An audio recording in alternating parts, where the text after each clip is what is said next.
Hari Om, Namaste, very good evening everyone. Welcome again to my YouTube channel GK Law Classes. So as I said so in the previous short also कि हम जो है administrative law के साथ start कर चुके हैं अपने चैनल के ऊपर। एडमिनिस्ट्रेटिव लॉ एक बहुत ही इंपॉर्टेंट कॉन्सेप्ट है if you are giving any of the exam be it UGC NET. अगर आपका पेपर 2 लॉ है स्पेसिफिकली, अगर आपने आगे चल के IFSCA का पेपर देना है या आगे चल के आपको सेबी लीगल ग्रेड ए का पेपर भी देना है, तो इन सब के अंदर एडमिनिस्ट्रेटिव लॉ डेफिनेटली आने ही वाला है। तो मैं आपको बता दूं कि एडमिनिस्ट्रेटिव लॉ के 3 शॉर्ट्स जिसमें मीनिंग, ऑब्जेक्टिव, उसकी इंपॉर्टेंस जो है ये ऑलरेडी हमने डिस्कस कर ली है। Its difference with constitution has been also discussed in these shorts. तो सबसे पहले आप हमारे चैनल पे जाइए, चैनल को सब्सक्राइब कीजिए और इन तीनों शॉर्ट्स को जाके चेकआउट कीजिए। उसके बाद आज हम शुरू करने जा रहे हैं the concept of administrative law in India. एक बहुत ही इंपॉर्टेंट एस्पेक्ट है, इसमें हम 2 इंपॉर्टेंट पॉइंट्स डिस्कस करेंगे। वो कौन से होंगे मैं आगे आपको वीडियो में बताऊंगी, सो वीडियो के अंत तक बने रहिए। अगर वीडियो पसंद आए तो लाइक शेयर कर दीजिए। इसी के साथ to all those new viewers जो ऑलरेडी इन एग्जाम्स की प्रिपरेशन कर रहे हैं, तो मैं आपको बता दूं कि आप हमारे चैनल को सब्सक्राइब कर लीजिए और नोटिफिकेशन बेल आइकन बटन दबा दीजिए ताकि आपको पता चल जाए कब नया शॉर्ट, कब नई वीडियो आने वाली है। तो आइए without any delay let's start the concept of administrative law in India. इसमें हमने 2 पॉइंट्स जैसे मैंने आपको पहले बताया हम डिस्कस करेंगे, वो कौन से हैं अब हम उन पर ध्यान देंगे। सो फटाफट सबसे पहले इस चैनल को सब्सक्राइब कर लीजिए, इट इज वेरी इंपॉर्टेंट। सबसे पहले बात करेंगे एडमिनिस्ट्रेटिव लॉ की। मैं आपको उसका मतलब नहीं बताऊंगी, वो आप शॉर्ट में जाकर चेकआउट कर सकते हैं। यहाँ पे हम बात कर रहे हैं इंडिया के कॉन्टेक्स्ट के अंदर। So administrative law here in India is meant to regulate the administrative actions of the administrative authority. Now the question comes, how in India are these administrative actions are regulated? तो हम इस पर discuss करेंगे। So how these administrative actions are regulated? Number 1, they are controlled by delegated legislation. ठीक है students, their actions are subjected to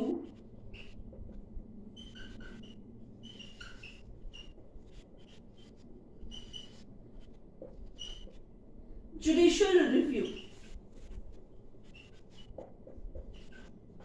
So students, आज के video के अंदर हम जो भी हम पॉइंट डिस्कस करेंगे they will be in a very brief manner to let you all people know, क्योंकि जब भी आप कोई भी एग्जाम देने जाएंगे, जैसे मैंने पिछले 3 एग्जाम्स की ही बात क्यों नहीं की, सारे MCQ फॉर्मेट के अंदर होंगे, तो वहां टू द पॉइंट क्वेश्चंस ही आपसे पूछे जाएंगे, इन डिटेल नहीं आएंगे। यूजुअली इन डिटेल का पार्ट कभी भी एडमिनिस्ट्रेटिव लॉ नहीं होता है। सो हमारा मेजर फोकस एरिया MCQs के रिगार्डिंग ही होगा, तो उसी हिसाब से हमने यहाँ पे ये वीडियो आपके लिए क्रिएट की है।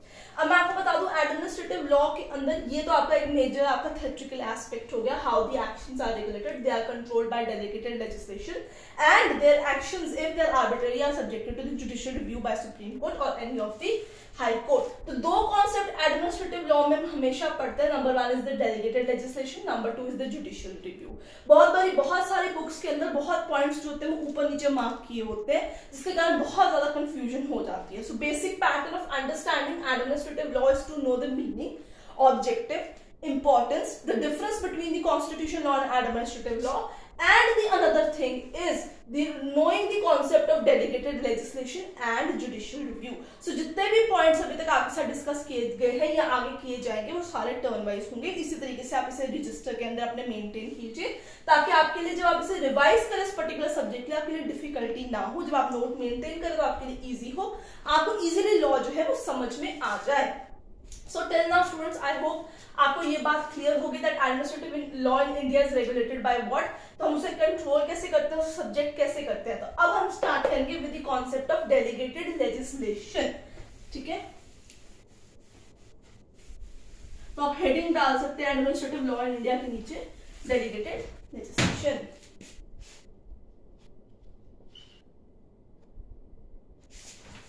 Delegated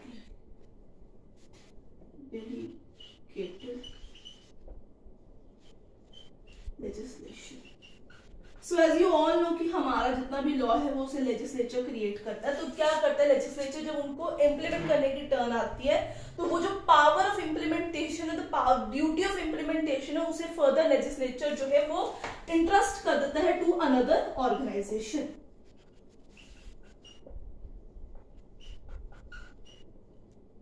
trust power to other organs. ठीक है, कोई और ऑर्गेनाइजेशन को, कोई और लोगों को वो जब पावर इंट्रस्ट कर दी जाती है लेजिस्लेचर इंप्लीमेंट कराने की, तो हम उस चीज को क्या कहते हैं, उस चीज को कहते हैं delegated legislature.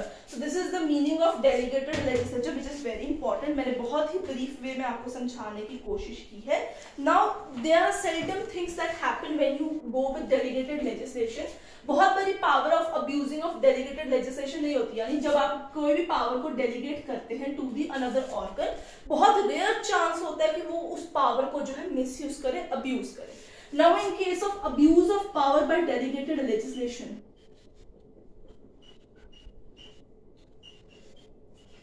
DL means delegated legislation. ठीक है students? So in case the power is abused by the delegated legislation, there are 3 methods to control the abuse of power by the hands of these delegated legislations. तो अब हम वो 3 method देखेंगे। There are 3 methods जिसके द्वारा आप abuse of power को control कर सकते हैं। So what are those 3 methods, अब हम वो डिस्कस करेंगे। सो डेलीगेटेड लेजिस्लेशन आपकी हेडिंग हो गई, उसका मतलब हो गया abuse of power would be the sub heading. और 3 मेथड्स कौन से हैं, अब हम उसमें डिस्कस करेंगे इस चीज के ऊपर। सो नंबर 1 जो आपका होगा पावर ऑफ अब्यूज को रोकने का मेथड होगा पार्लियामेंट्री कंट्रोल। ठीक है,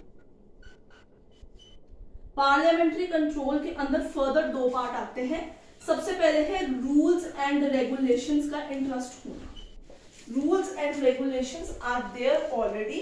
ठीक है, the provision of law for delegated legislation. So rules and regulation for delegated legislations do exist here. The extent of power of determination की कितनी पावर वो यूज कर सकते हैं, इस पावर के बियॉन्ड नहीं जा सकते। There is law for delegated legislation. So एक पार्लियामेंट्री कंट्रोल ये होता है। दूसरा पार्लियामेंट्री कंट्रोल का मेथड होता है लेइंग ऑफ बिल। ठीक है, this is the another parliamentary control. So parliamentary control 2 तरीके के होते हैं, that there exist a law और rule for determining the extent of power delegated legislation can use. Another method of parliamentary control is laying of the bill. Laying of the bill is an important aspect to know, क्योंकि इसमें से question आ जाते हैं।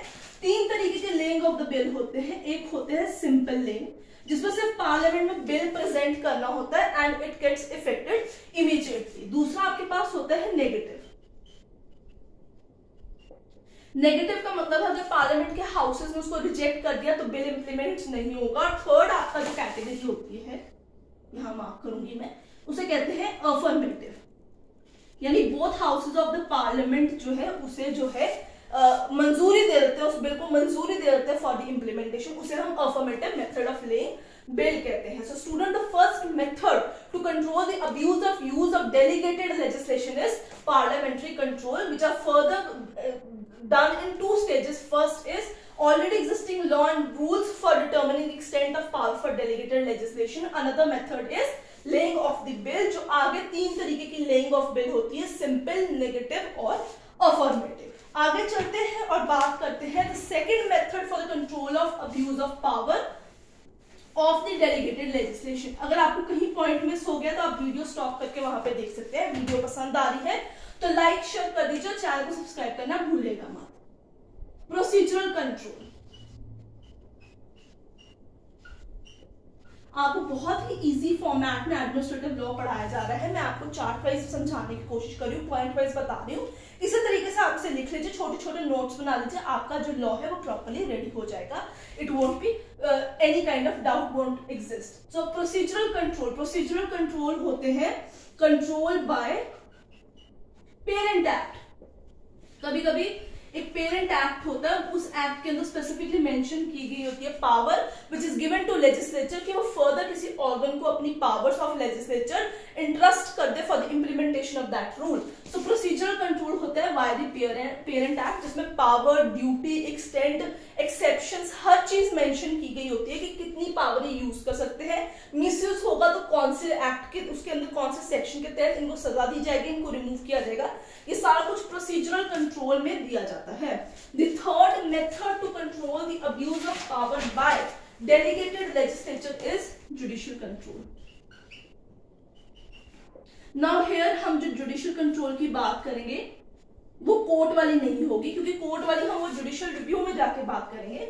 सो यहाँ पे basically हम बात करेंगे judicial control to check the validity of the particular act और प्रोविजन,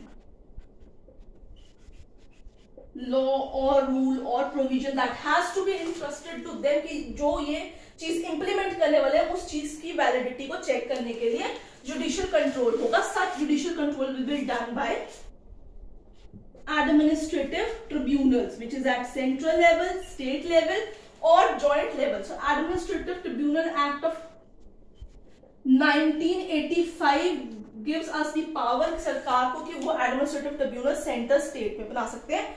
2 स्टेट्स के लिए जॉइंट एडमिनिस्ट्रेटिव ट्रिब्यूनल्स भी बना सकते हैं। सो इसके अंदर एडमिनिस्ट्रेटिव ट्रिब्यूनल का इंपॉर्टेंट केस रहता है एल चंद्र कुमार का केस।